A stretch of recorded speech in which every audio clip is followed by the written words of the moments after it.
वालों में भेजकर इस किलर के पास पहुंचना चाहिए। आप इसका फोटो पब्लिक कर देंगे तो वो शायद अंडरग्राउंड हो सकता है, और फिर पता नहीं वो कौन कौन से शहरों में जाके किन किन औरतों को अपना शिकार बनाए। बहुत शातिर आदमी है। ओके रचना, एक पॉइंट तक ये ऑपरेशन सीक्रेट रहेगा, पर ज्यादा देर नहीं। एक जगह कमलेश यादव, दूसरी जगह सुधीर परब, जहाँ से अरेस्ट हुआ था। पता नहीं किस नाम से ऑपरेट करता है। कोठों पर जाता है, कंस्ट्रक्शन साइट पे काम करता है। ऐसे जगह को टारगेट करो। एक शहर, एक कस्बा, एक गांव, कुछ नहीं बचना चाहिए। पुलिस वाले टारगेट टिप देने को रेडी है, बस खबर पक्की होनी चाहिए। 12 अक्टूबर को निकला था कमलेश, उसके बाद कभी लौटा ही नहीं। कोई फोन, कुछ भी नहीं सर। ये उसका तब का नंबर है। ये नंबर 12 अक्टूबर से बंद है? हाँ, मैंने सतारा पुलिस स्टेशन में भी यही नंबर दिया था। पाटिल सर, अक्टूबर 2016 में जो आपने कमलेश यादव के कॉल रिकॉर्ड्स और फोन की डिटेल्स निकलवाई थी, आप वो मुझे भेज दीजिए। ठीक है सुधा, मैं भिजवा दूंगा। मगर कमलेश यादव का फोन अक्टूबर 2016 से लेकर अभी तक स्विच ऑफ है। मैं ट्राई करता रहा। कोई बात नहीं सर, जैसा भी हम उसे ट्रैक कर लेंगे। मैं उस फोन का IMEI नंबर भेज रही हूँ जो कमलेश यादव अभी तक इस्तेमाल कर रहा था। मुझे इस फोन की पूरी डिटेल्स चाहिए अब तक की, अगर ये फोन किसी और नंबर से इस्तेमाल हुआ हो या हो रहा हो। 12 अक्टूबर 2016 को आपका पति कमलेश यादव गायब होता है, और उसके ठीक 2 दिन बाद यानी 14 अक्टूबर को आपकी बहन और आप लोगों की बेटी मोनाली कुर्वेकर चिपलून जाती है नौकरी के लिए, और उसके बाद कभी नहीं दिखती। आप लोगों ने कभी दो और दो नहीं मिलाया? एक बार भी शक नहीं हुआ इस सब के पीछे कमलेश यादव हो सकता है? पहले तो हमको यही नहीं मालूम था कि कमलेश यादव गायब हुआ है, और 1 हफ्ते के बाद में पल्लवी ने हमको ये बताया। साहब, कमलेश मेरा पति है, ऐसे कैसे हम मान लें कि मोनाली कमलेश के कारण गायब हुई है? मोनाली तो आई बाबा को बोल कर गई थी कि वो नौकरी के लिए जा रही है। मोनाली, ये कंपनी वाले वहाँ तेरे रहने का क्या इंतजाम कर रहे हैं? आई, उन्होंने बोला है कि रहने का इंतजाम और खाने का इंतजाम वो लोग करेंगे, तो पगार पूरा का पूरा बच जाएगा ना, जो मैं यहाँ भेजूंगी। आज के जमाने में इतना सब कुछ, ये लोग अच्छे तो होंगे ना? मैं एक बार वहाँ जाके उन लोगों से मिल लूंगी, तो तुझे फोन करके ना सब बता दूंगी। कोई नया बड़ा होटल था जिसमें उसे नौकरी लगी थी, और इस नए बड़े होटल का नाम तक नहीं पता आप लोगों को। मोनाली ने बताया ही नहीं हमको। ये बात आपको कभी खटकी नहीं? वैसे वाई पुलिस ने चिपलून के हर छोटे बड़े नए पुराने होटल्स में पूछताछ की थी। किसी भी होटल में किसी ने भी मोनाली कुर्वेकर का नाम तक नहीं सुना था। मोनाली पहले भी पंचगनी और महाबलेश्वर के होटल में नौकरी कर चुकी थी, इसलिए उस पर शक करने का हमको कोई कारण मिला ही नहीं। पल्लवी, क्या तुम्हारे पास भी अपने पति कमलेश यादव पर शक करने का कोई कारण नहीं था? उसके अतीत के बारे में कितना जानती हो तुम? कमलेश मुझे 2014 में मिला था। वो हम कामगारों का सुपरवाइजर हुआ करता था। सब उसे बहुत पसंद करते थे, मैं भी पसंद करती थी। ये मास्क पहनने से कम धूल फेफड़ों में जाएगी। ऐसे समझ में आया? इससे तबीयत कम बिगड़ेगी और नुकसान भी कम होगा। और अगर वैसे भी अगर जान है तो जहान है, नहीं? आप सभी लोगों ने इसे पहनना चाहिए। लेकिन कमलेश सर, इसे पहनकर ना काम करना नहीं जमता है। मैं समझता हूँ कि थोड़ी दिक्कत होगी, मगर कुछ ही दिनों के लिए होगी, लेकिन फायदे जिंदगी भर के लिए है। कोई कायदा नहीं है कि इसे पहनना ही पड़ेगा, लेकिन कुछ चीजें कायदों के परे होते हैं, इंसानों के लिए सही होते हैं। लो, इसे पहनकर काम करो, और जब आप शाम को घर लौटोगे तो देखोगे कि इसमें कितनी धूल जमी होगी जो आपके फेफड़ों में गई होगी। मुझे कमलेश से प्यार हो गया सर, वो मेरा ख्याल रखता था। काफी कुछ जमीनें छोड़ी है मेरे लिए, पुणे में, मुंबई में। जमीनें हैं पुणे में, मुंबई में, इंजीनियरिंग पढ़े हो, और इस सब के बावजूद कामगारों के सुपरवाइजर बने। हाँ, क्योंकि बाबा ने जो छोड़ा है वो कहीं भागा तो नहीं जा रहा है। और वैसे भी मुझे लोगों के साथ काम करना बहुत अच्छा लगता है, उनके बीच रहकर काम करना बहुत अच्छा लगता है मुझे। पल्लवी बेटा, मैं घुमा के बात नहीं करूंगा, सीधे बोलूंगा। कमलेश ये आदमी मुझे टेढ़ा लग रहा है। वो कोई टेढ़े वेढ़े आदमी नहीं है, उन्हें वाकई लोग पसंद करते हैं। आप ना कभी साइड पर आके देखो, कमलेश की लोग बहुत इज्जत करते हैं। आई, उन्हें लोग सच्ची प्यार करते हैं क्योंकि वो दिल से लोगों की मदद करते हैं। ये सब बातें अपनी जगह पल्लवी, लेकिन जो आदमी अपने खानदान का नाम तक नहीं लेता, कहता है कि रिश्तेदारों को दूर कर दिया, ये क्या बात हुई? सबसे बैर तो नहीं हो सकता, जबकि वो कहता है कि उसे लोग पसंद है। आप लोगों ने उसे सही तरीके से नहीं देखा है। मैंने देखा है बाबा। हमने जिंदगी देखी है बेटा पल्लवी। मैं इस शादी को अपनी रजामंदी नहीं दे सकता। पल्लवी प्यार में अंधी हो गई थी, कमलेश से शादी कर ली, हमको अंधेरे में रखा और हमें तब बताया जब कमलेश इसे छोड़ के चला गया। इसलिए कमलेश के गायब होने में और मोनाली के गायब होने में कोई लेन देन है, ये हमें सूझा ही नहीं। मुझे अभी भी नहीं लगता कि कमलेश ऐसा कुछ कर सकते हैं। कैसा कुछ पल्लवी? क्या यकीन नहीं होता है कि तुम्हारा पति कमलेश मोनाली को भगा के ले गया है? वो तो हम भी नहीं कह रहे हैं क्योंकि वो अभी साबित नहीं हुआ है। लेकिन कोल्हापुर में जो मर्डर हुआ है वो तुम्हारे पति कमलेश ने खुद कबूल किया है। तुम्हारा पति कमलेश दरअसल खूनी सुधीर परब है, जो कि शायद ये भी उसका असली नाम ना हो, और जो खून उसने किया है शायद वो खून भी उसका पहला खून ना हो। पल्लवी जाधव से हम सिर्फ ये जान पाए कि उसे और उसके परिवार को किस तरह कमलेश जाधव उस सुधीर परब ने दगा दिया था। उसके सीरियल किलर होने की तरफ कोई इशारा नहीं मिल रहा था, पर कोल्हापुर से हमें इस केस के लिए एक मजबूत ठोस लीड मिलने वाली थी। पर क्या ये लीड हमें इस सीरियल किलर तक पहुंचाएगी, ये देखना बाकी है। सुधीर परब पुलिस कस्टडी से भाग गया, पर कैसे रमेश? हमारी तरफ से लापरवाही हुई थी सर।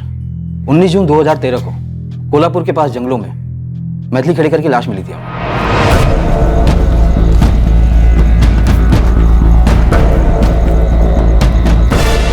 और अब जब आप अपने केस के बारे में बता रहे हो, मुझे याद आ रहा है कि हमें मैथिली खेड़ेकर के पर्स में से एक पैन कार्ड मिला था किसी सचिन पांडे नाम के आदमी का। कॉन्डोम पहनकर सेक्सुअल असॉल्ट हुआ था? नहीं, पर आपके ही केस की तरह मैथिली को भी बेहोशी की वही दवा पिलाई गई थी, एल्केजरॉन। मडगांव के केस में भी वही ड्रग्स इस्तेमाल हुई रमेश, और ना जाने कितने केसेस में ऐसा हुआ होगा। जिसका पैन कार्ड मिला था मैथिली के पर्स में, उस सचिन पांडे का क्या कहना था? इससे पहले कि हम सचिन से बात करने उत्तर प्रदेश जाते हैं, लाश की पहचान हो चुकी थी। हमें पता चल गया था कि लाश मैथिली खेड़ेकर की है। कैसे? मैथिली पास ही कंस्ट्रक्शन साइट पर कामगार थी, सुधीर परब के साथ रहने लगी थी। ये तो मैथिली है, हमारे साइट की कामगार थी। किसी से भी पूछ लीजिए, सब लोग यही कहेंगे कि मैथिली का और लेबर सुपरवाइजर सुधीर परब का चक्कर चल रहा था। ये उसके साथ उसके घर पे रहने लगी थी। कब से?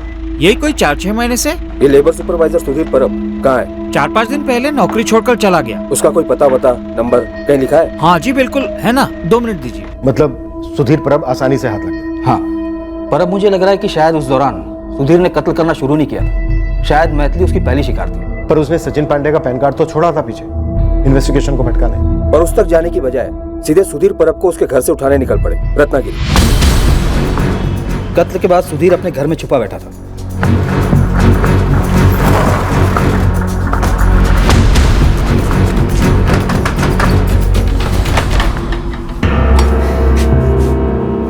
कोल्हापुर पुलिस सुधीर कुठे है? अंदर है वो। क्या बात है साहब? बुलाओ उसको। सुधीर, काय गो? पुलिस आई तेरे लिए कोल्हापुर से। काय झालं साहेब? अरे शर्ट कहाँ पहन रहा है? अभी तो तेरी पैंट भी उतरेगी लॉकअप में। लेकिन मैंने किया क्या है? अब क्या किया इसने साहब? अच्छा तालमेल है पति पत्नी का। पति पूछता है क्या किया, और पत्नी बोलती है अब क्या किया। ये साला है। मत मारो साहब, मत मारो, मत मारो। मैं बोलता हूँ। बोलेगा? बोलूंगा। उठाओ इसे।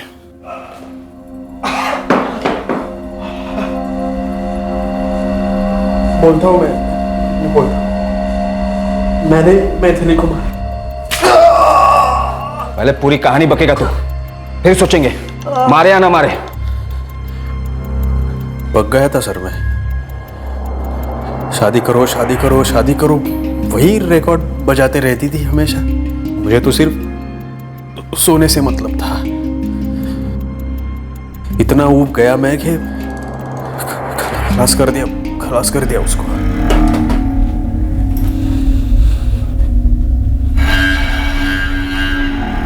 चार महीने से ऊपर हो गए, 2 हफ्ते में करने वाले थे। बोलो कब करोगे शादी? मैथिली खाना तैयार है? तुमने बताया नहीं कब करोगे शादी।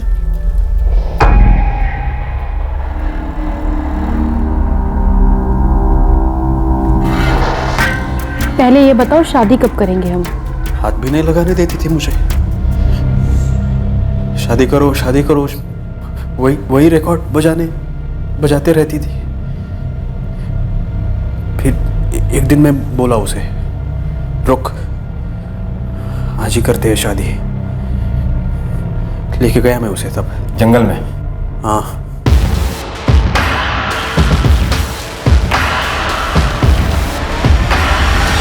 मैंने मैथिली को बोला वहाँ एक मंदिर है, वहीं कर लेंगे शादी। और फिर उसे अल्केज़ोरान पिला दिया, बेहोश कर दिया। मुझे शादी नहीं करनी थी उससे। इस दवा के बारे में कैसे पता चला तुझे? मेरी आई बीमार रहती थी, डॉक्टर ने बोला था ये दवा पिलाओ, दर्द कम होगा, नींद भी अच्छी लगेगी। तो मैथिली को भी दे दी मैंने ये।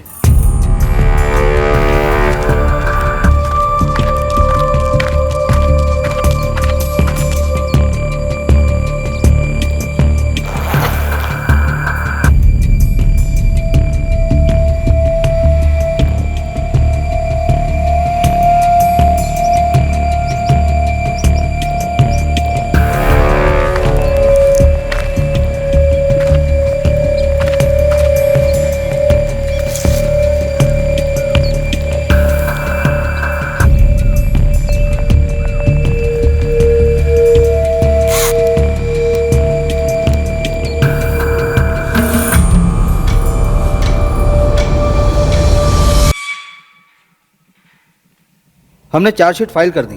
हमारी रिमांड खत्म होते ही सुधीर को जुडिशियल कस्टडी में भेजा गया। सुधीर पर अब अंडर ट्रायल था, उसके केस की सुनवाइयां होनी थी, पर उसके पहले ही जुडिशियल कस्टडी में सुधीर ने आत्महत्या करने की कोशिश की। कैसे? सुधीर के सेल में जो उसके साथी कैदी थे, उनसे शिकायतें आती थी कि सुधीर परब उन सबके लिए परेशानी बन गया है। ये सुधीर परब सेक्स एडिक्ट था, जेल में उसकी तलब पूरी नहीं हो रही थी, तो वो वहाँ के कैदियों के साथ उल्टी सीधी हरकतें करता था। आप समझ रहे हैं ना? हमने जब सुधीर की पत्नी शीतल को मैथिली खेड़ेकर के कत्ल के बारे में बताया तो वो उतनी चौंकी नहीं। वैसे मेरे कर्म फूटे थे साहिब, जो मेरे माँ बाप ने मुझे उस जानवर के गले बांध दिया। जेल से भी शिकायत आ रही। तेरे पास ना हूं तो कहाँ जाऊं? और किसी चीज के लिए आता है मेरे पास? हाँ, डॉक्टर के पास ले गया मुझे एक भी बार? 2 मिनट बैठ के बात की मुझसे? घर के काम में तो हाथ बटाता नहीं है तू, दिन रात यही सब चाहिए क्या तुझे? इसीलिए शादी करके लाया? सो जा चुपचाप। मैं बता नहीं सकती साहिब क्या क्या करता था वो। एक दिन अचानक छोड़कर कोल्हापुर चला गया और फिर वापस लौट आया। क्यों लौटा? रोज औरत जो चाहिए थी उसे, और कुछ नहीं दौड़ता था उसके दिमाग में इसके अलावा। उसके बच्चे को जन्म दिया था मैंने, एक पैसा नहीं दिया उसने आज तक। पैसे मांगती तो कहता जा अपने माँ बाप से मांग। सब बच्चा छोटा था इसलिए कमा नहीं पाई मैं। और वो वहशी क्या कर रहा था? वहां कोल्हापुर में किसी और औरत के साथ सो रहा था, झूठे वादे कर रहा था शादी के, फिर उसका कत्ल कर दिया। शायद इसलिए लौटा होगा मेरे पास, कत्ल के इल्जाम से बचने के लिए, वरना वो क्यों लौटता मेरे पास? इसकी सेक्स एडिक्शन तब से थी, और शायद जेल से भागने की वजह भी वही थी।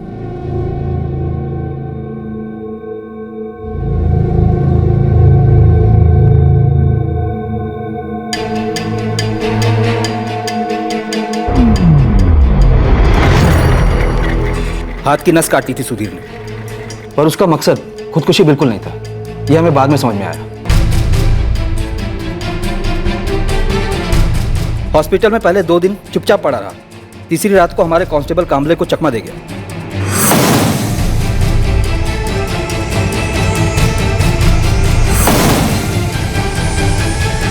कांस्टेबल कामले को बेहोश कर दिया था। हाँ, कांस्टेबल कामले को तुरंत सस्पेंड कर दिया गया और सुधीर के लिए लुकआउट नोटिस जारी किया गया। ये सुधीर परब सतारा जाकर कमलेश यादव बन जाता है और मडगांव में पता नहीं क्या बना होगा, और हमारे नासिक में क्या। पर तब हमें बिल्कुल भनक नहीं लगी कि ये आदमी सीरियल किलर बन सकता है।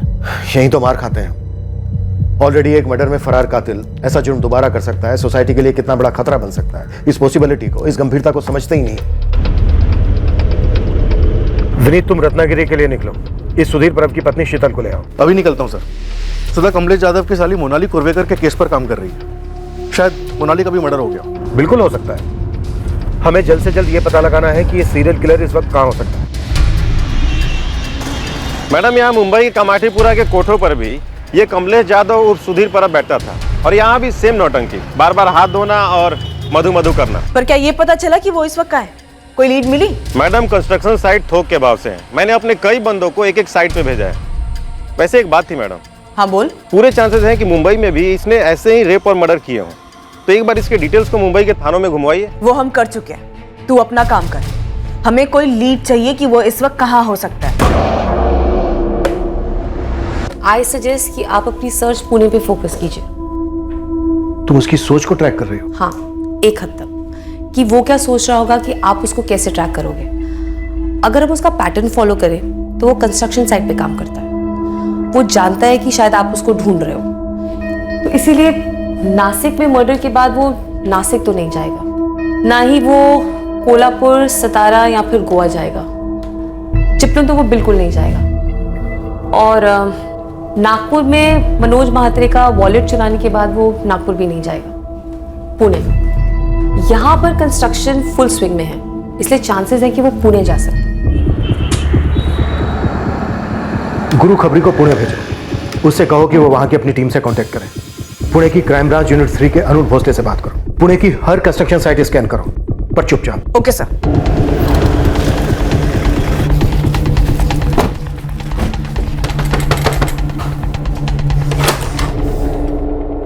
नासिक क्राइम ब्रांच, ग्रामीण विभाग। अब क्या है साहब? वही तुम्हारा पति सुधीर। वो अब मेरा पति नहीं है। क्या चाहिए आपको? शीतल, हमें उसे ढूंढने में तुम्हारी मदद चाहिए, इसके पहले कि वो एक और औरत को अपना शिकार बनाए। ये क्या है रे बाबा, अभी 2 हफ्ते भी नहीं हुए तुम्हें काम पे लगे हो और तुम्हें नौकरी छोड़नी। ऐसा क्या हो गया जगदीश? इससे अच्छी नौकरी मिल गई अश्विन जी।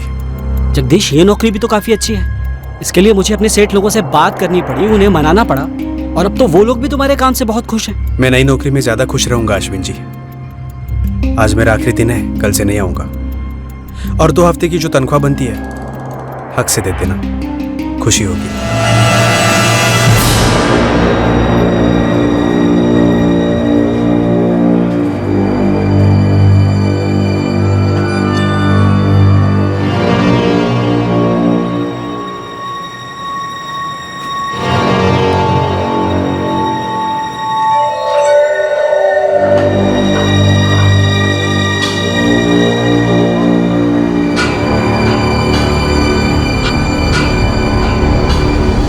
इसे तो तुम जानती हो, कोल्हापुर में इसकी लाश मिली थी 2013 में।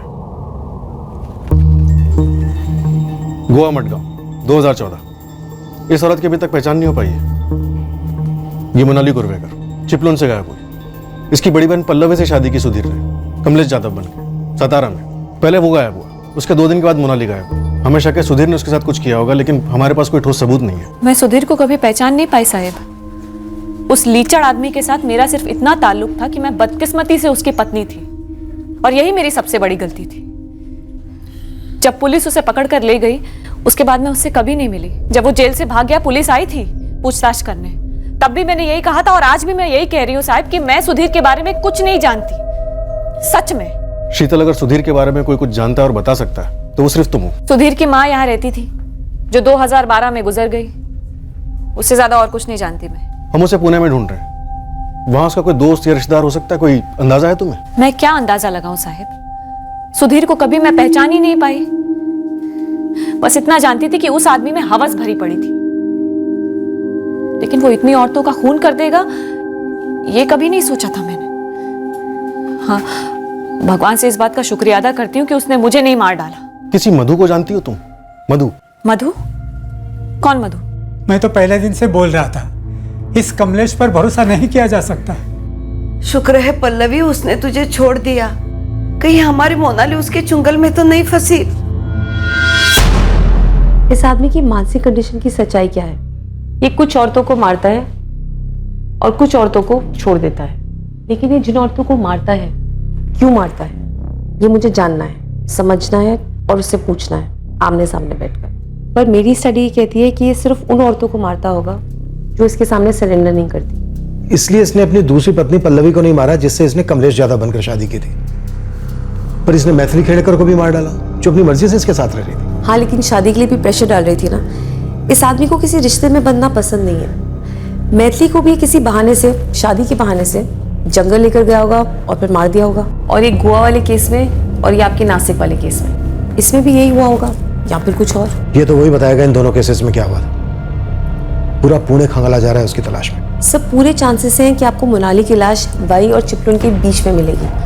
हो सकता है कि इसने मोनाली को नौकरी का झांसा दिया हो, या फिर किसी और बहाने से, मंदिर के बहाने से ये इसको वई और चिपलुन के बीच में किसी सुनसान जगह पे ले गया हो और वहां मार दिया होगा।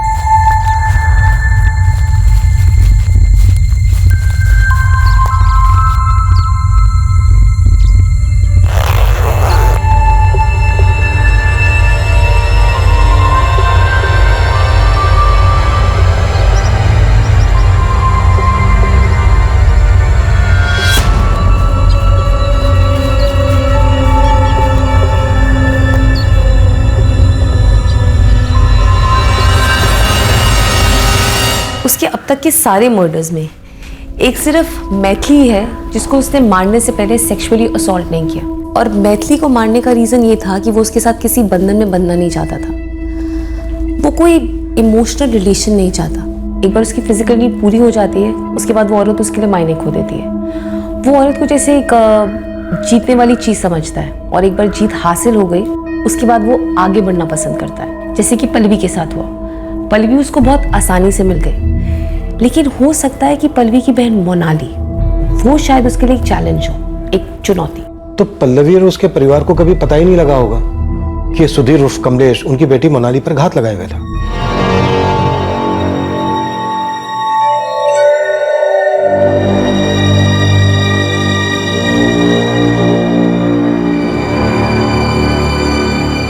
वो जिन सेक्स वर्कर्स के पास जाता है उनका कत्ल नहीं करता है, क्योंकि वो उसके लिए कोई चुनौती नहीं है। वो पैसे देकर उनको खरीद चुका होता है। जब हमने पुणे सिटी को टारगेट किया और इस हत्यारे को खोजने लगे, हमें कोई आइडिया नहीं था कि हम उसे पुणे में धर लेंगे। हम बस एक चांस ले रहे थे, क्योंकि हमारे पास कोई और। राजू, दीपक, आजी आजूबा को तकलीफ मत देना।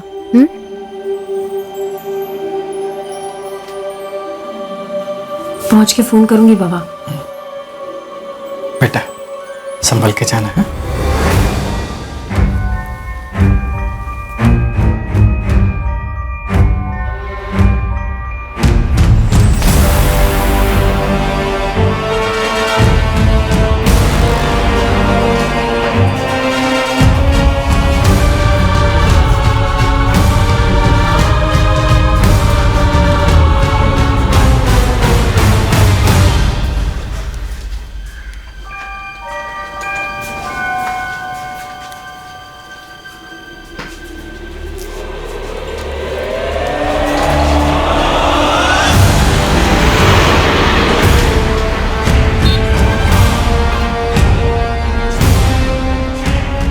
आगे ना एक मंदिर है, मेरा कब से मन कर रहा है वहां जाने का। माथा टेकेंगे और आगे बढ़ेंगे। रास्ते में है? हाँ हाँ, बस रास्ते में ही है, 5-10 मिनट लगेंगे। अभी तुम नई नौकरी शुरू करने जा रही हो, दर्शन तो बनता है नहीं? ठीक है।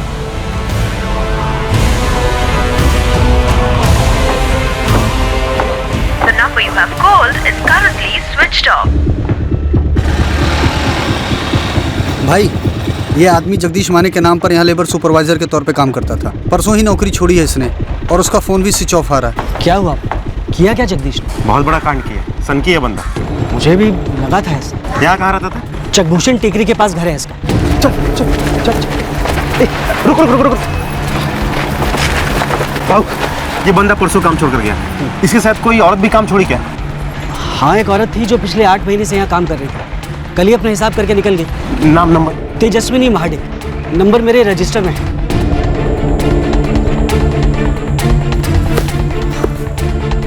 जगदीश, और कितना दूर है? बस यही है, 10 मिनट में पहुंच ही जाएंगे।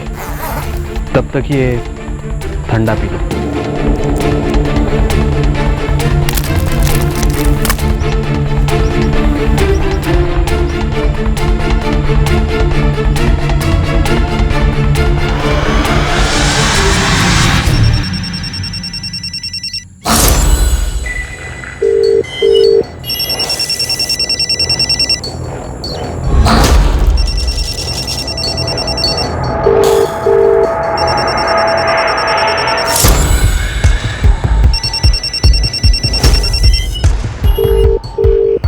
लाओ मैं देखता हूँ। ये अचानक इतनी नींद क्यों आ रही है? धूप की वजह से आ रही होगी। तेजस्विनी फोन नहीं उठा रही है। उसके घर का एड्रेस भी है मेरे पास। जल्दी अब इस तेजस्विनी का फोन स्विच ऑफ है। हाँ सर, मैं तेजस्विनी के घर ही जा रहा हूँ और 2 बंदे को खूनी के घर भेजा है। हम आधे घंटे में पुणे पहुंच रहे हैं। तुम जल्द से जल्द तेजस्विनी के घर पहुंचो। तुरंत मुझसे कांटेक्ट करो। तेजस्विनी यही रहती है? हाँ, क्यों? बुलाइए जरा। वो घर पर नहीं है। वो आज सुबह सोलापुर काम के लिए गई है। इसके साथ गई? नहीं, हम तो नहीं जानते इसको। हाँ, तेजस्विनी कह रही थी उसका कोई सुपरवाइजर है जगदीश माने करके, उसने एक अच्छी नौकरी दिलवाई है उसे। तेजस्विनी का और भी कोई नंबर जो अभी है, उसके अलावा कोई नंबर? नहीं, उसका एक ही नंबर है। पर आप लोग हो कौन और तेजस्विनी के बारे में इतना पूछ रहे हो? मेरी बेटी ठीक तो है ना? माँ जी, आपकी बेटी खतरे में हो सकती है। उसकी अगर कोई भी फोटो है तो जल्दी दीजिए, तुरंत। खतरे में? किस खतरे में है मेरी बेटी? सर, देर हो गई। सन की तेजस्विनी को लेकर सोलापुर निकल गया। कैसे निकली? तेजस्विनी की माँ बता रही थी बस से।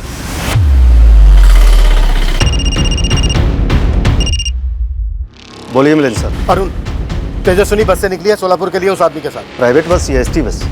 कुछ और डिटेल है? नहीं है, पर मुझे लगता है एसटी बस से निकले हो। सर, हमारे इधर 2 डिपो हैं एसटी बस के। पहला पुणे स्टेशन पे, दूसरा शिवाजी नगर स्टेशन पे। मैं पता करता हूँ कि सोलापुर के लिए कौन कौन सी बसें निकली।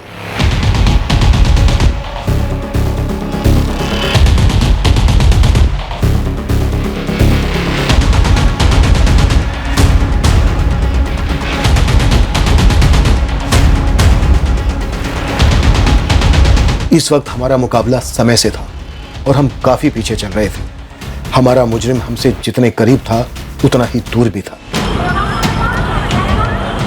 वो हमसे एक कदम आगे ही था, पर फिर भी हमने हार नहीं मानी। हमने पुणे से निकलने वाली सोलापुर की हर एक एसटी बस को टटोला, ये समझकर कि मुजरिम अपनी टारगेट तेजस्विनी को एसटी बस में ले गया होगा। हमने दोनों की फोटोज भी सर्कुलेट की थी। हम पुणे सोलापुर के रास्ते पर हर पेट्रोलिंग टीम के टच में थे। हर गुजरने वाली बस को रोका जा रहा था, एसटी, प्राइवेट, सभी। सोलापुर पुलिस भी फुल रेड अलर्ट पे, उधर आने वाली सभी बसों की तलाशी ले रहे हैं। इनकेस हमसे कोई बस मिस हो जाए। मुझे डर है कि कहीं देर ना हो गई। हमारे खोज शुरू करने से पहले कहीं वो उतर ना गया।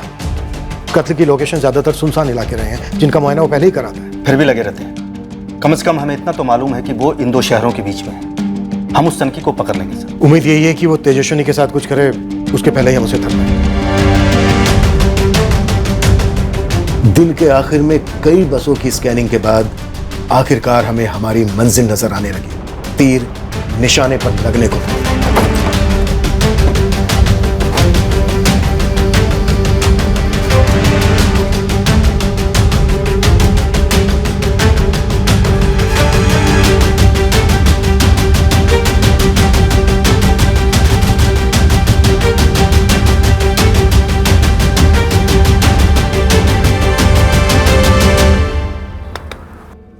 चल उधर नीचे धर।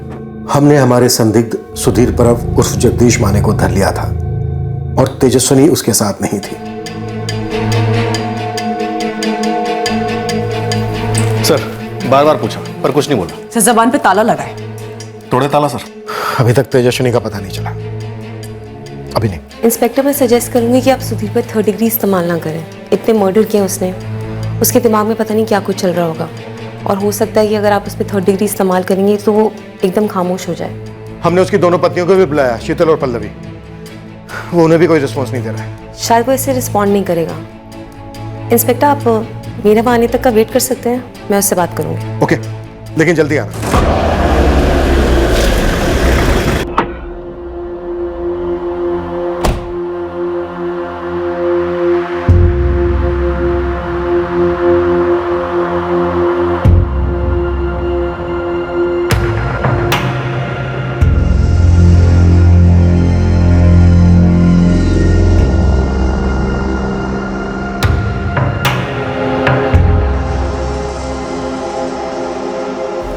ये औरतें आसानी से हाथ नहीं आ रही थी, है ना? तुम्हें 24 घंटे यही ख्याल रहता, यही सोचते रहते कि इनको पाना है, छूना है, इनके साथ सोना है, लेकिन इनको बता नहीं सकते कि ऐसा ऐसा है। सर, तेजस्विनी की लाश मिल गई। कहाँ? पूना से लगभग 50 किलोमीटर दूर, सोलापुर की तरफ, जंगल इलाके में।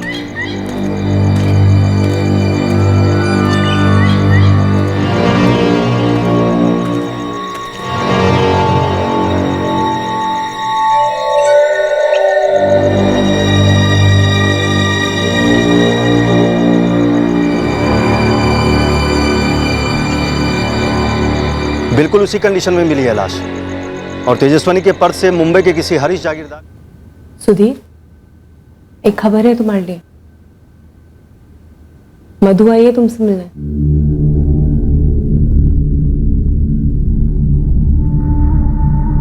जिस तरह तुम इतने समय से उससे मिलने के लिए पागल रहे हो ना, वो भी तुमसे मिलने के लिए बेताब है।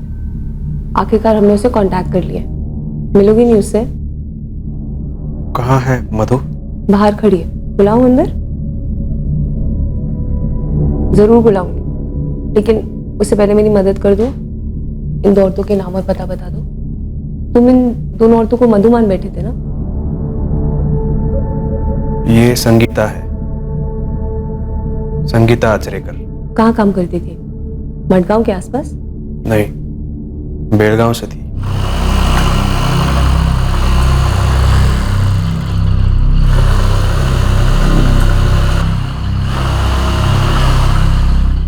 इस संगीता को तुम बेलगांव से मडगांव लेके आए थे किसी नौकरी के बहाने? मडगांव नहीं, पणजी। और फिर वहां तुमने कृष्ण मंदिर में माथा टेका। लाश कहाँ है? हमने वाई और चिपलून के बीच का चपा चपा छाना, लेकिन लाश नहीं मिली।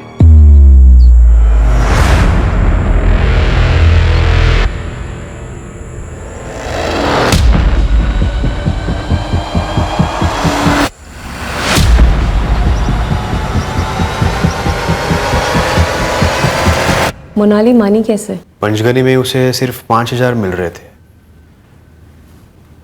मैं बोला चिपलून में 12,000 मिलेंगे, रहने खाने का अलग से। कहाँ मारा उसे? महाड़ के पास। तुम उन जगहों को पहले वीडियो में उतारते थे, वीडियो रिकॉर्डिंग करते थे। कारण क्या था उन्हें मारने का? क्या दुश्मनी थी उन औरतों के साथ? मधु कहाँ है? क्या तुम इन औरतों को पहले अप्रोच करते थे और ये तुम्हारे साथ सोने से मना कर देती थी, इसलिए तुम इनकी ड्रिंक में बेहोशी की दवाई मिलाते थे, कॉन्डोम यूज करते थे और इनके साथ सेक्स करते थे, और फिर इनका कत्ल कर देते थे? सुधीर, तेजस्विनी को मारने के लिए तुमने इसको इस्तेमाल किया, बाकी सबके मर्डर्स के लिए भी तुमने चाकू का इस्तेमाल किया। तुम लोगों की आइडेंटिटीज बड़ी चालाकी से चुराते, काफी शातिर प्लानिंग रहती होगी, नहीं? मधु कहाँ है? ये आदमी मानसिक रूप से प्रभावित जरूर है, पर ऐसा लगता नहीं कि इसको कोई गंभीर मानसिक बीमारी है। ये आदमी विकृत है। इसका दिमाग स्टडी करने के लिए इससे डिटेल में बातचीत करनी होगी। हमें जो चाहिए था वो मिल गया है, केस सोल्व हो गया। अब हम चार्जशीट फाइल कर सकते हैं। संगीता आचरेकर और वैष्णवी परदेसी, इन दोनों की फैमिली को ट्रेस करना होगा। रचना, इस हत्यारे को स्टडी करने का तुम्हें काफी वक्त मिलेगा। अब हम इसे फरार नहीं होने देंगे। एंड आई होप इंस्पेक्टर, अगर फ्यूचर में ऐसा कोई केस आए तो स्टडी को काम में लाया जाएगा।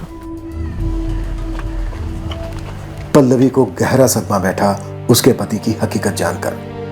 उसका परिवार हक्का बक्का रह गया ये जानकर कि उनकी दूसरी बेटी इसी आदमी के हाथों मारी गई थी। तेजस्विनी का परिवार तहस नहस हो गया ये जानकर कि तेजस्विनी को धोखे से ले जाया गया और फिर कत्ल कर दिया गया। तेजस्विनी के केस में भी मॉडस ऑपरेंडी सेम थी। पहले बेहोश किया गया और मार डालने से पहले सेक्सुअल असॉल्ट किया गया। महाड़ पुलिस से कांटेक्ट करने पर पता चला कि मोनाली कुर्वेकर की लाश उन्हें पास ही के जंगलों में मिली थी। शिनाख्त ना होने पर उसे लावारिस मानकर उसका क्रियाकर्म कर दिया गया था। संगीता आचरेकर और वैष्णवी परदेसी के परिवारों से कांटेक्ट किया गया। पता चला दोनों तलाकशुदा थी और अकेली रहती थी। दोनों के परिवार वालों ने औपचारिक तौर पर इंक्वायरी की थी उनके काम की जगह पर उसके बाद उन्हें एक तरीके से भुला ही दिया था।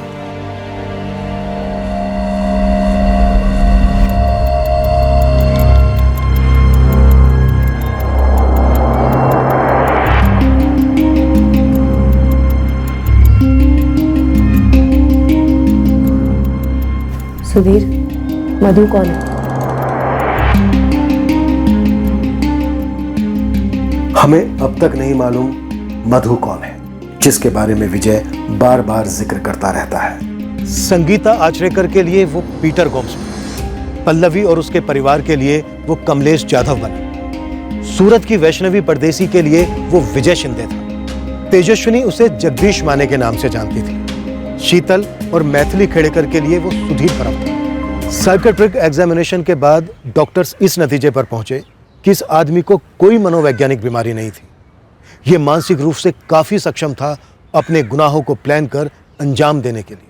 पता चला ये केवल ओवरसेक्स्ड यानी अति कामुक इंसान है। जो औरतें इसकी पहल को ठुकराती या इस पर किसी तरह का दबाव डालती या जिन पर यह काबू नहीं कर पाता, तो ये उनका रेप और कत्ल कर देता। और चूंकि एक बार ही उसकी मॉडस ऑपरेंडी काम कर गई थी, वो बार बार यही भयंकर जुर्म दोहराता रहा। ब्रोकन विंडो थ्योरी, कभी भी किसी केस को अनसुलझा या अधूरा नहीं छोड़ना चाहिए। सुधीर परब का हॉस्पिटल से फरार होना छोटी बात नहीं थी। उसका इस कदर पीछा होना चाहिए था कि वो अपने अगले शिकार संगीता आचरेकर तक पहुंचने से पहले ही गिरफ्तार होता।